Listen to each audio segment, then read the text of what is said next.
Welcome back to a new video. So these are my workouts from the main part of the week. So I'm recording this on Friday. We did not have school today. It's a compensatory day for our conferences. So we don't have school today on Friday as well as on Monday, but that's because it's President's Day. So we have a nice long weekend, which is really nice. So this is my Sunday workout, doing block work again, and felt really good, to be honest. I was able to do doubles, building up to 120 again, and then 120. Had to fight with that weight a little bit, but I'm finding that it's still, I don't know if it's necessarily, going to carry over. I assume that it is, just because snatches off the floor have been feeling good as well. But it's giving me more volume to hold that weight above my head, whether it's, this 110 or a different weight. In this session, I also added in some really light overhead press, or I guess clean and overhead press, where I did them from the blocks as well because I really don't like doing block cleans, so I kind of forced myself to do them, to do a full clean and then some overhead press just for some pressing volume. And it was some pulls. I think the pulls probably are programmed pretty correctly right now, where they're relatively light from where I would do them before, so I'm not necessarily trying to go maximal or go super heavy with them, get up to 150, 160, whatever I can do relatively comfortably, but to kind of stick around the weights that I would actually be able to snatch. So to do this week, I was doing them at I believe it was 130, and so just kind of sticking there and not necessarily taking big jumps each week, because with pulls I can basically linearly progress them until a crazy weight that's not really that relevant to what I can do as far as the main lifts. So staying closer to that will allow me to work on the speed qualities as well as the positional qualities that are more relevant to the weights I would actually be able to do. Because while I can do a snatch deadlift with 500 plus pounds, it's not really going to help me specifically, where I need to have the position and the speed with the weights that I'd actually be able to snatch. Because I don't think it's very hard to argue that my deadlift strength or pulling strength is sufficient, at least as far as the maximal strength. But developing those positions and really just practicing the pull, because that's really what I get more out of it than any sort of like really strength from it. I'm sure I'm getting some, but just trying to build the position, or at least to practice the position, so then it's more rehearsed for when I'm doing it from the floor. I think that's probably the bigger benefit here. But this was a 100 drop set here. I believe it's just a triple, but just wanted to do one after that 120. And I'm going to keep trying to hammer very similar sessions to this on Sundays, assuming it's not like a super cold day, or I have some reason not to. But I think the block work will be good. Same with Saturdays, doing stuff from with all the blocks set up will also be just a really good thing for me to do, just to really work on my weaknesses, but really give myself a chance to push on those lifts, which is hard to do. If you're doing like jerks from the rack, it's hard to really want to push those, because you have to either re-rack it or clean the weight up and then put it back on the rack. It takes a longer process, and while sometimes that's not that big of a deal to do, and if I didn't have blocks, then it would just be me needing to man up to do that. I have the equipment, so I just kind of need to use it. And also gives me advantage doing more volume in the snatch push press, which I'm curious to see if I'm doing it very consistently each week, if that will have carryover to my overhead position.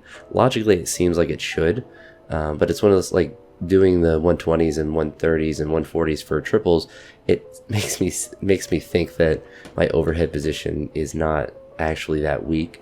But I don't think it will hurt to do that movement, because it doesn't, obviously doesn't hurt anything to do. But I feel like at worst, it's just extra shoulder work, and even maybe helping my jerk as well, potentially a little bit. But I view it not as a detriment at a minimum, but it seems too logical that it would help in that position at least a little bit. And it's a fun movement to do, so another reason to do it. And if I'm going to go hard on a movement and go a bit to maybe a movement that's not the most relevant, or maybe not the 100% carryover, I'd rather it be a snatch push press than a conventional deadlift. I would say the likelihood that a snatch push press would be more likely carryover than me doing a conventional deadlift is pretty high. with these pulls.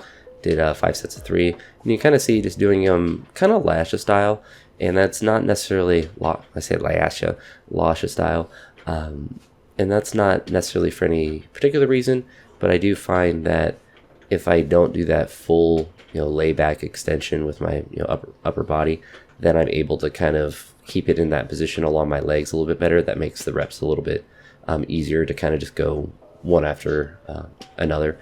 So I guess it's that, and also it just feels better just to stay over the bar, I suppose. That maybe it's a technical thing, but it makes reps feel a little bit easier to do because it stays a bit closer than when I'm trying to pull it up and then kind of catch that rebound. But I think it's probably good for technique as well. Here, just warmed up with a couple of muscle snatches. I did either 1 or 2 sets here with 50, but didn't push above that. I want to not necessarily add these in all the time, but just if I want to warm up or if I'm feeling a little bit tight on a day, actually do them at a light weight just to physically warm myself up and just to move the bar, and really need to prevent myself from maxing them out, because I will say probably not the most beneficial thing for me to be going crazy heavy on, because it turns into more of a strict press, which is fine and dandy, but not really the best thing to do before wanting to snatch, I would say. But like doing these 50s, obviously pretty good warm up, good little dynamic stretch. But on this day, just pushed up on snatches to 110. It was kind of a miss, but that's like one of those misses where I just don't feel like walking it forward, and it's 50 kilos, so I don't say I don't care about the weight, but it's like one of those, I'm like, whatever, like it's a little bit forward, we're gonna do it for a double anyway, and we're just warming up, and you see here, nothing wrong with that, so not a catastrophe. Sometimes people do, myself included, will just miss a lightweight, like a 70 kilo just randomly. I think a lot of times it's just not focusing on the lightweight and just thinking about how your body feels and not really how to move the weight correctly, which at the end of the day, it's not that too big of a deal. But a little bit forward on this 100. I threw my knee sleeves on right away because I knew I was going to do clean jerks as well. Interestingly, I've been losing weight, which is not necessarily something I'm trying to prevent. I think right now it might just be that I haven't had creatine in 2 days, or at least for 1 full day, but I'm pretty sure I forgot for 2 days. So I do have to pay attention to that and make sure that I actually do, because I was 232 and a half this morning, but I have a feeling that once I take my normal creatine and drink water, I'll probably gain about 3 pounds and be above 235. I have been a little bit lighter, closer to like 234, 235 in general, so I would imagine that the extra weight is just water, because I don't feel like I've been eating normal and stuff. In fact, I've been eating more, I would say, because there's been snacks at school. So I've been munching on those, a bunch of donuts and crap. So I'm certainly not in a deficit, I would say. But yeah, the creatine definitely will allow me to hold on some extra water for sure. But you saw there I did a clean with 70 kilos with the straps on, and that's just to stretch out my front rack. It's something I heard Clarence Kennedy talking about doing before his clean jerks, and I just want to continue to add those in just as a warm-up, and you'll see them in the next session as well, where I do 2 cleans and a jerk, and I add them in as well just to really just stretch the front rack. And actually before that session, you'll see me do a really light session. So this week has been really interesting as far as training. So this day was a pretty normal day as far as how I push weights, but then Tuesday I went really light, but still did a good amount of work. And then here's 145. So last week I was getting smashed by this weight, and then here I was able to actually do it. So not the prettiest, but better than missing it last week. So I would like that to be, if I want to go up on a day like this, I can push to 110, 145 and just have it be routine. It's kind of hard to see the shirt, but the gym, Rob, the owner of the gym, made these new t-shirts, and bought one of them. It has like different lifters on the back, so like a weightlifter, a power lifter, and I think a strongman maybe. I just know it has a weightlifter on it, but he was really excited about making those. And he's I think I have 2 different t-shirts there, but the gym is so reasonably priced. That's one of the nice things I like about the gym, is it's just priced at a reasonable, I think it's like $37 a month or something, and you get 24/7 access, and I can drop my weights and stuff and store my bar there and all that stuff. And sometimes if I want, you can play your music on the speaker, and the environment's just a really good, it's the kind of I would say the perfect kind of gym for me, reasonably priced. I think the only thing that, would be a dream scenario is if I lived closer to the gym.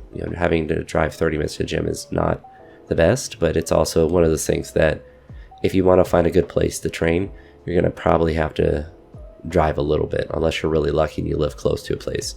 Because even the other place, if I wanted to pay $100 a month to go to the other place that would be good for weightlifting, I'd be driving towards downtown, which would be horrendous traffic wise. Because even going to this gym after school, I'll hit traffic, and it'll sometimes take me 45, 50, maybe even more to get to the gym versus the 30 minutes it would take normally.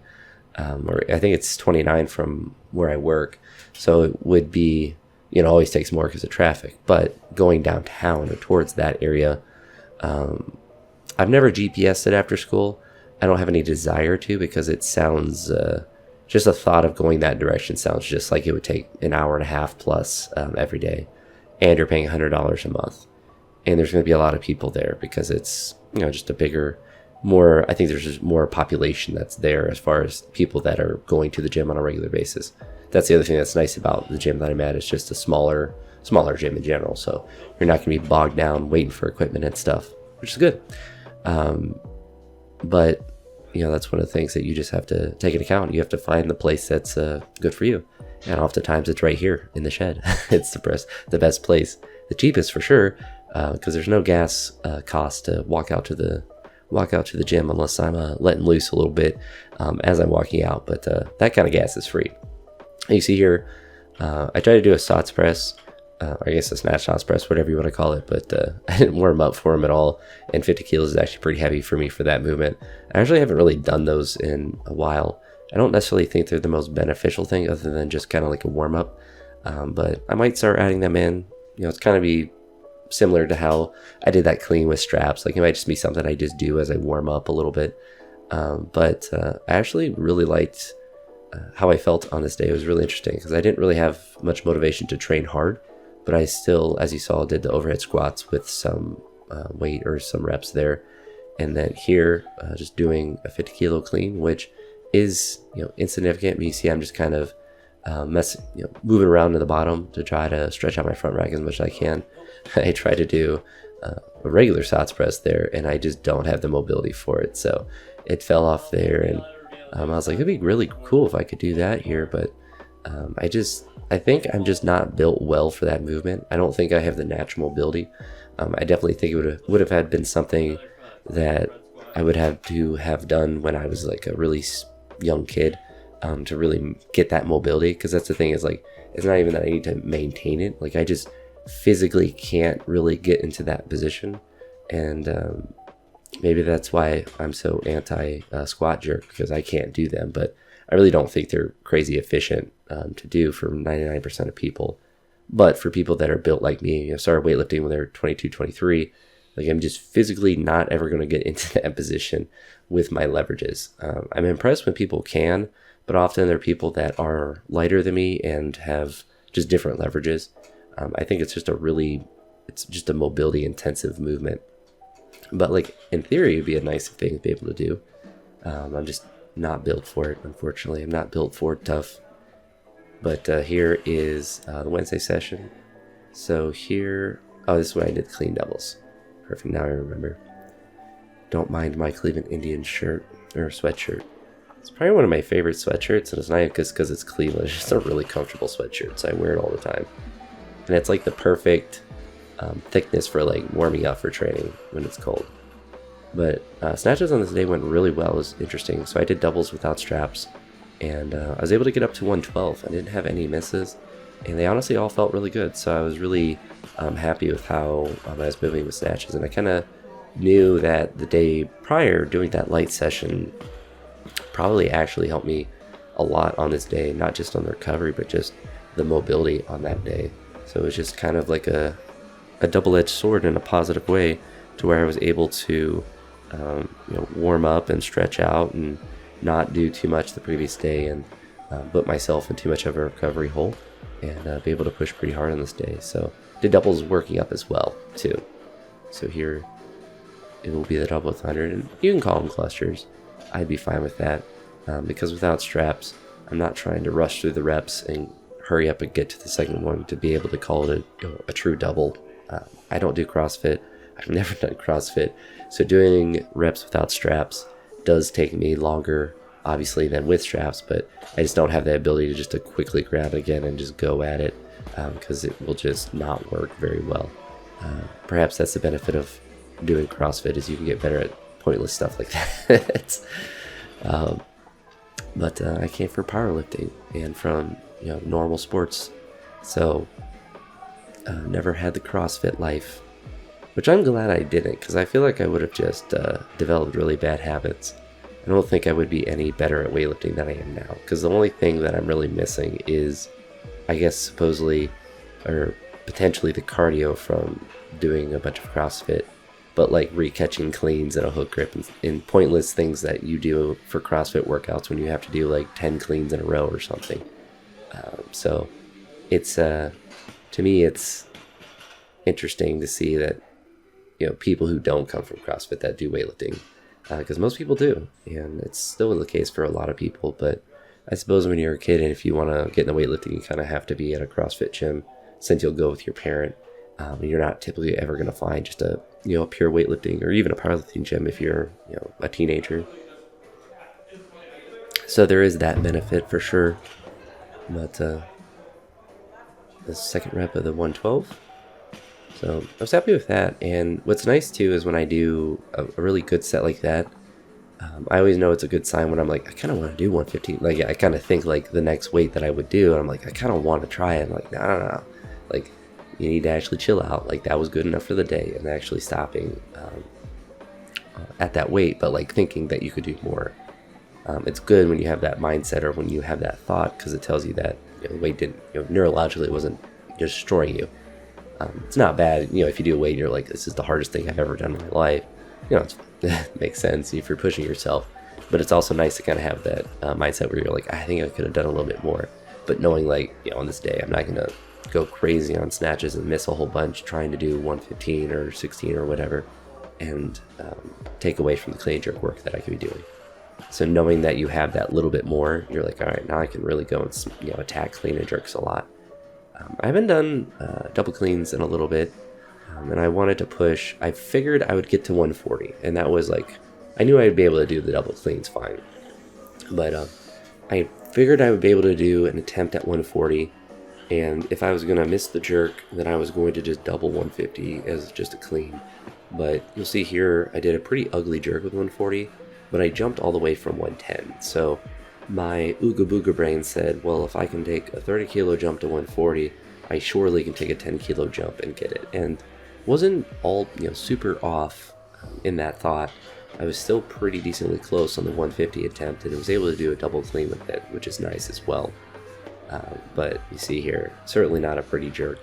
But then 150, I was able to do 2 cleans, and I'm glad I honestly jumped to 150 as well for the clean aspect, because I before would go from like 140 to 155 or do 145 to 155. Like I kept skipping over 150 because I've doubled it before in the past, and I'm pretty sure 155 I may have doubled at least once.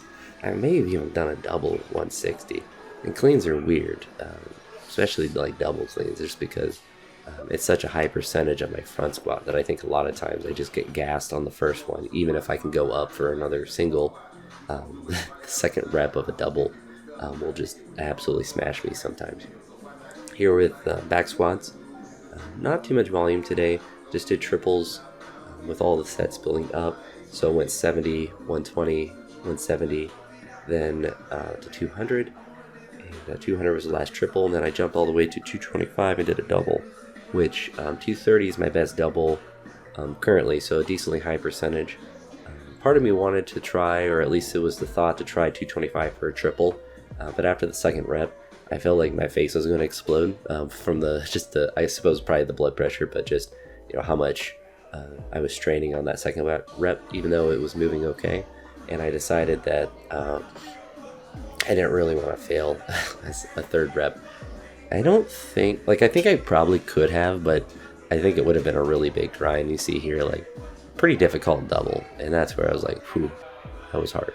But then did my patent cluster triples with 160 here with clean pulls. Same kind of concept as the clean pulls earlier, where I was just doing kind of lasha pulls. These are just 160, and when I did the snatch pulls earlier, I didn't do them clustered like this. So when I leave it as one continuous clip, there are definitely more clusters, and it's weird because it's partially lazy. Like, I can just get them done faster, but I kind of like just doing them quick like this, because then I'm not trying to increase the weight. I'm not sitting there going like, I can just throw in, you know, blues or, you know, whatever extra weight and just add, you know, do 200 kilos or, you know, so essentially end up maxing out my deadlift. So it prevents me from doing that. It's also like a little bit of cardio too. It's interesting because it's perhaps the easiest kind of cardio for me, because the pulls are super easy, but because I'm not really fully recovered necessarily, my heart rate will get pumped up a little bit. But happy with how these were moving. They were feeling good. Want to probably push these a little bit more each week. Snatch pulls, maybe just a little bit more than that 130. I feel like keeping those around the weight that I'm going to be snatching will be good. But for clean pulls, I might need to push them up a bit more, because I feel like when I did them really light last week, it made my cleans just in general felt horrendous. And I don't know if that's just, you know, the difference of the movement. If pushing clean pulls a little bit heavier will make the cleans feel a little bit better, and then snatch pulls, like, I'll be able to practice to pull better. I potentially think that probably is the case, but probably push to like 170 or 180 next week, because I feel like I only did like 145 last week and didn't do a lot of volume or pulls. But always got to keep a lot of pulling in, even though I don't necessarily need it, just for the practice. And also there's probably some neurological benefit to, you know, pulling the weight that you're going to be cleaning. And I do have that natural benefit where I can just pull all day, so certainly need to take advantage of that for sure. But I think this will be the last set here and the end of the video. So if you made it this far, I do appreciate it. The next session that you'll see is Thursday. I didn't really train, I just did some band work and just relaxed, essentially. So Friday, on this day that I'm recording this, I'm hoping to push a little bit heavier, but it's not the the end of the world. And then, you know, you have the Saturday session as well. So I haven't decided if I'm going to put, you know, Friday and Saturday the sessions together. I suppose if Friday is really good, then I might just get excited and want to record and post tomorrow. But if it's just pretty average or normal, then, you know, I might just throw it with the Saturday one. But we'll see. I don't know what I'll be able to hit or what I'll be able to do, and that's kind of the fun part. So just see what I'm able to do and if I can push pretty hard. But either way, that's going to be the end of this video. And if you made it to this point, I appreciate it. I'll talk to you all in the next one. Peace.